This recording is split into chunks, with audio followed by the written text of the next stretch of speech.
Hey, hey, welcome to the Doing Motherhood podcast, where we talk all things Black mothers today. So today's episode is another critical analysis. And for those of you who might be new to the show, we do these short critical analysis segments to dig a little bit deeper and kind of bring a more real life scenario to the larger topic that we shared the week previous. So last week was our What the Doula episode, where I talked everything doulas. I get so excited and passionate, and it's like my favorite thing to talk about. So I'm often the person who turns the dinner party into a whole social and reproductive. I'm pulling back on that. I'm a lot better than I was 3 years ago.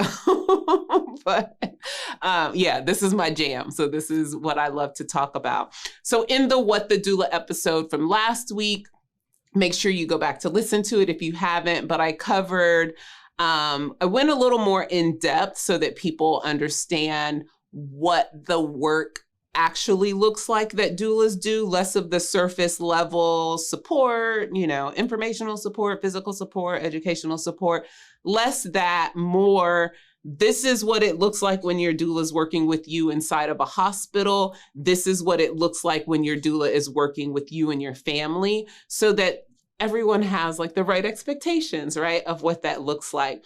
Today in the critical analysis, I want to use 3 very recent and 3 well-known conversations about Black maternal mortality from some celebrities that we know, right? So obviously, if you've been following this conversation, you know that both Serena Williams and Beyoncé had these experiences, these extreme and very scary birth experiences. And then Tatyana Ali, who comes, we love her as Ashley on The Fresh Prince of Bel-Air, but she in the last year or so has also shared her experience with having a hospital birth and recognizing how differently she was treated as a Black woman. And so I want to start with Serena. So in her documentary, Being Serena, which is on HBO, to give credit where credit is due, right? In the Being Serena, it's a docuseries actually of her life. And the conversation starts out with her finding out that she was pregnant, and she played, she won, I can't remember which number Grand Slam it was, but she won a Grand Slam when she was in her first trimester of pregnancy, right? So that docuseries kind of brings us into her life at that point. And then she goes on to tell us about what it was like being pregnant. She shares her birth story with us and some of the after effects of that. But the reason I bring Serena up first is, one, because she's Serena. Hello. But 2, because I think sometimes, I think what the special circumstance that Serena brings to this conversation is that she's a world-class athlete. And if you know anything about world-class athletes, right, what we do know about world-class athletes is that probably better than any other group of people, they know and understand their bodies to the cells, right? To the muscular fibers. They know exactly what they need to put in their body to get the exact outcome that they're looking to have in whatever sport it is that they play. They have the formula down. We're talking about Serena Williams, who at this point had been a Grand Slam champ for, nearing 2 decades, if not more than 2 decades of her life, right? So if anybody knows their body, if there's any one person in the world that healthcare professionals should believe when they say something is going on with their body, it would be Serena Williams, right? And so in the story, what she tells us is that she gave birth to this baby girl. Everybody was super happy. Her family's there at the bedside with her. But what Serena had experienced before pre-pregnancy was having blood clots, and blood clots that travel to her lungs. So that's known as a pulmonary embolism. She'd had that, I don't remember the number of instances, but there had been a number of instances and even a surgery that she had to have to correct this at one point, right? So again, she has a health history. We know that she's a world-class athlete and she should know her body more than anybody would know her body. We also know that she had a health history of this very specific incident that can be a high risk, that puts a person at high risk, right? If that is in their medical history. And so she talks about how everything had been going well. She's in the bed visiting with her family. She starts to feel like something is wrong. The feeling is a familiar feeling. She knows what the signs and symptoms of a pulmonary embolism are.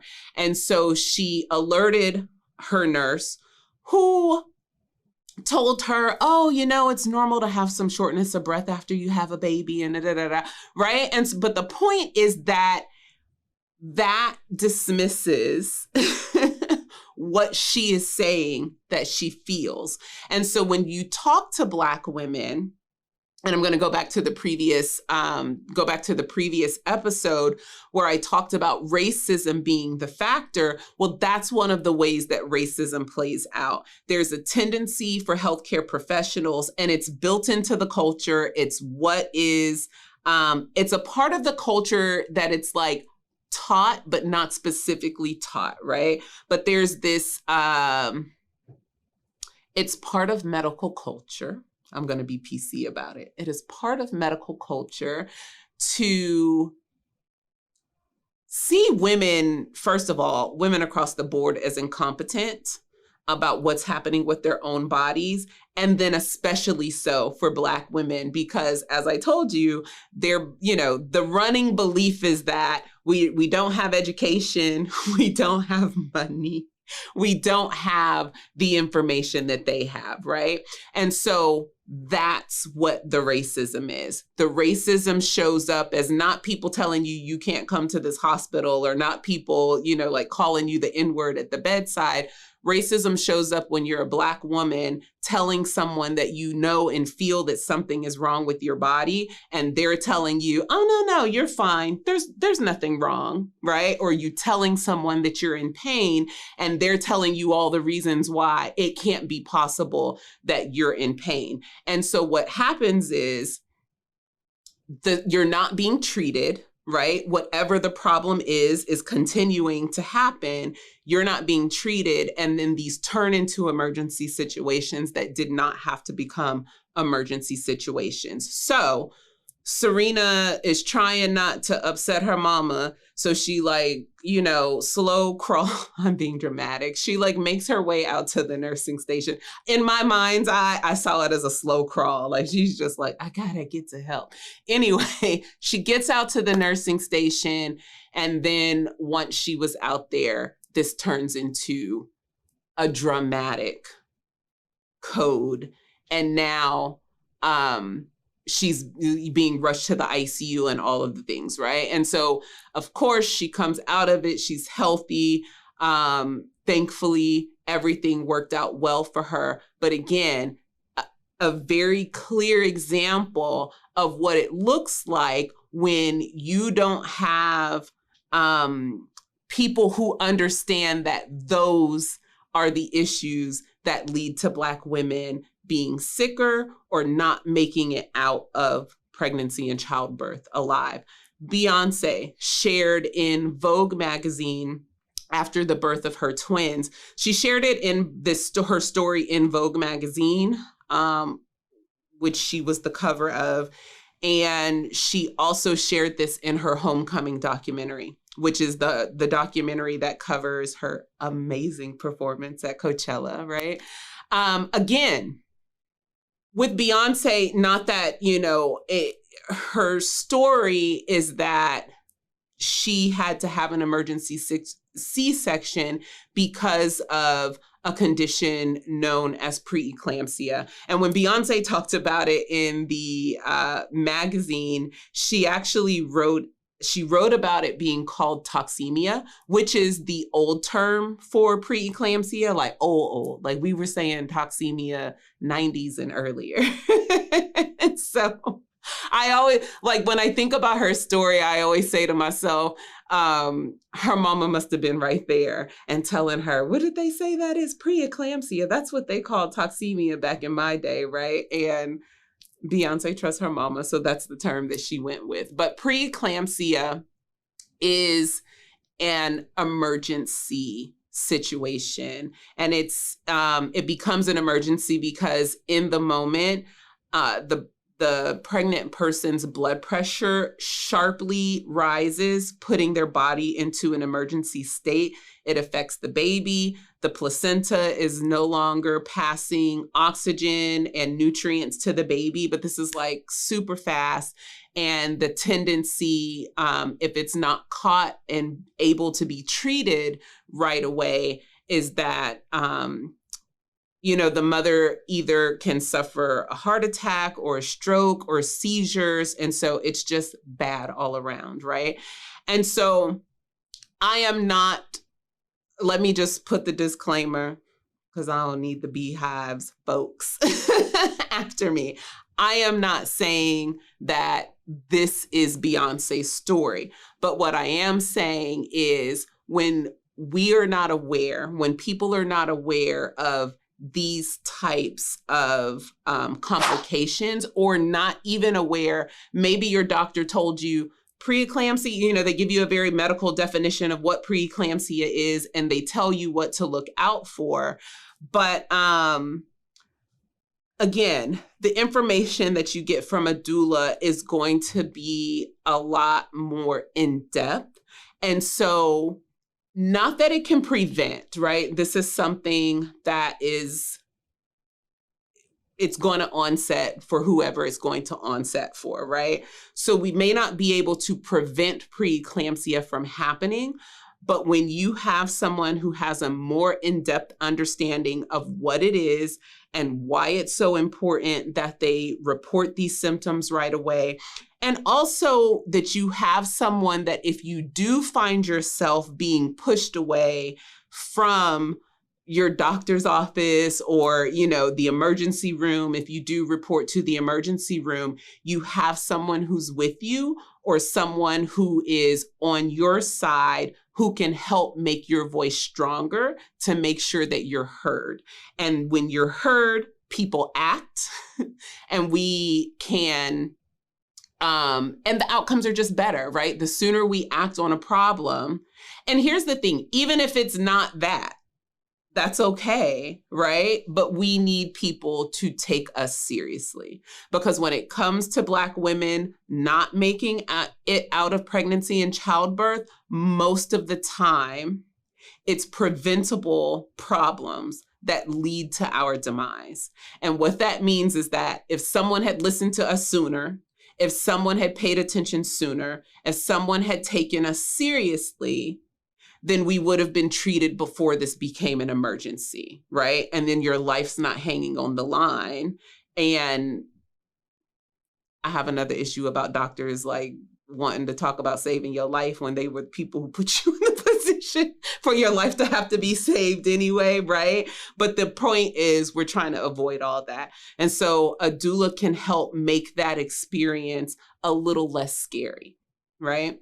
And then finally, Tatyana Ali, who I'd like to just share actually some of the words that she shared in an interview, because I think in her telling of the story, you feel like when I read it, I almost felt her despair at realizing that she's in this moment, right? She's in this experience that is turning away that she didn't expect it to turn, but she's also not being listened to, but she also understands that this is happening to her because she's Black. And it can be, I'll say this, a lot of women, Black women who come who have consultations with me, that is the first thing. It's usually like the top of the list of why they're hiring a doula, because they want to make sure that people listen to them. And they want to make sure that whoever their doula is can make their voice heard, right? By either amplifying her voice or also using and I don't have a problem using my voice, okay? I do not have a problem using my voice, but making sure that they're being heard, because a lot of us have been in that situation time and time again, where it feels like you're pleading your case just to be heard, knowing that something bad is happening. So anyway, in Tatyana Ali's own words, my experience in the hospital for my first son was really my first experience with institutional bias. You know, the kind of coercion and not really listening to our birth plan, interventions that were totally unnecessary and that I didn't want, all of that. And then the ensuing cascade of problems that came out of that, says Ali. Ali says for her second baby, she purposely planned the opposite of her first birth, shooting for an all-natural home birth, water birth, with a dream Black midwife. She did, however, ultimately require a C-section at the hospital, but this time was different. She says, when it came down to it, I ended up in the hospital and I had an amazing experience. It was completely different because I had choices, explains Ali. There was somebody there who respected me, respected us as a family, got to know us as a family, and guided us through everything and gave us choices. It was incredible. And so that's why I wanted to close out with her story, right? Because she shows the stark difference of being in this situation where she wasn't really sure of what, it sounds like she wasn't really sure of what was supposed to be happening, but she realized that she was being coerced to make decisions that she didn't want to make, as she stated, right? And she saw how everything cascaded into a situation that she did not want to happen. It sounds to me like she felt hopeless in that, right? And so she goes and she turned to a midwife because she was looking for a completely different experience. But what I'm hearing, and what I hope you hear, because the experience that she got with the midwife is also the experience that you get when you have a doula, you have a person who is there specifically for you and your family, who understands through the time that they're sharing with you, the stories that you're telling them. We're paying attention to all of that. We're paying attention to what you tell us, how you deal with stress, right? So that we can tell you what needs to happen in a way that you'll hear it. It also means that we're usually, if this is a hospital birth, we're the one person in the room who is 100% on your side and your family's side. Not that people are not wanting you to be healthy. That's not what I'm saying. But what I'm saying is hospital staff's first accountability is to themselves and their licenses. And they're always thinking about liability. And then their next accountability is to the hospital that they work for. And so their job is to work to keep them safe first. They want you safe. But their job, in case things go wrong, is to think about how to keep themselves out of trouble, which that's where coercion and kind of this controlling feeling that people often report happens in hospital spaces. So you have someone in a doula who is there seeing this situation play out entirely from your vantage point and working to help you get to your goals. Of course, with all health and safety in mind first. But I also just want to point out that she does say that she did end up having to have a C-section, right? The second time around, which means that her home birth or birth center birth eventually went to the hospital. But this time, the difference was that she was prepared. She had knowledge. She had information. It sounds like she was a part of her decision-making team because she said that they were guided through everything and that she was given choices. And that part is the part that I think is most important in the work that doulas do for families, is that we're helping you understand what your choices are so that you're not merely a passenger in your own birth experience. You are also seen and respected as an active participant in your care plan and as a competent decision maker in your care plan. And that is what makes for a great experience. When your doctors respect you and see you as a partner in this, that's where your experience turns out to be a good experience, even if the outcome is not what you were looking for, as Tatyana Ali shows us, right? She wanted the at-home birth with the water birth, and she wanted the whole thing, right? That didn't turn out to be her birth story, but she feels good about it the second time because she had some semblance of control about what was happening. So that's the work that we do. And I just encourage you to be open to the information. If you are looking for a doula in your area, I recommend that you check out the National Black Doulas Association directory. We have doulas. I'm a founding member of the National Black Doulas Association. We have doulas all over the United States and even overseas. So it's really amazing to have one place where you can go and find an array of doulas, right? There's a doula for everybody, so somebody is going to fit you. But check out that directory. There's also Sister Midwife has a directory. Those are the two directories that I'm most familiar with for looking for Black doulas. And also just know that, like I said, there's a doula for every person. So if you have this idea, like when I was pregnant with my second son, I'd heard something about doulas, but I just had this idea that it was only for rich people and I bypassed it. No, there are doulas for people who don't have money to pay for doulas, and there are doulas for people who are going to pay out the wazoo for doulas, right? So when I say there's truly a doula for everybody, there's a doula who fits what your specific need is. But again, for Black women, what I would hope that you understand after listening to this podcast is that, we're not in a space in this country. We're not in a space where we can take our healthcare lightly.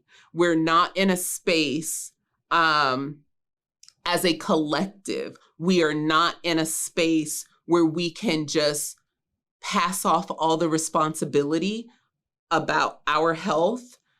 The power and control that we have over ourselves and our bodies as sovereign beings.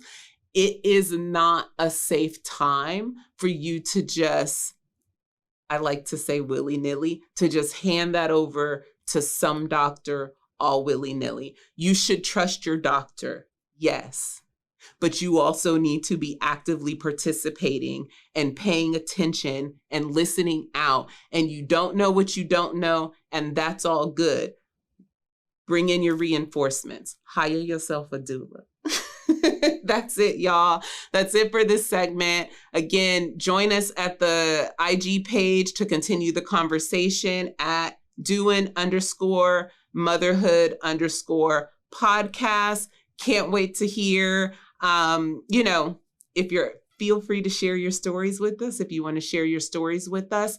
I also want to take the moment to say, go back to the first 3 episodes. So prior to this being the Doing Motherhood podcast, it was the Intercultured podcast, but it's all on the same, everything's all in the same place. So if you go back to the first 3 episodes, I share my own personal stories. Episodes 1 and 2 are my birth stories with my son. Episode 3 is not a birth story, but it's a medical story where I found myself in a life and death situation and had to save myself, right? So not to scare you, but to help you understand why at this time you want to do the most when it comes to taking care of your own health. I'll talk to y'all next time.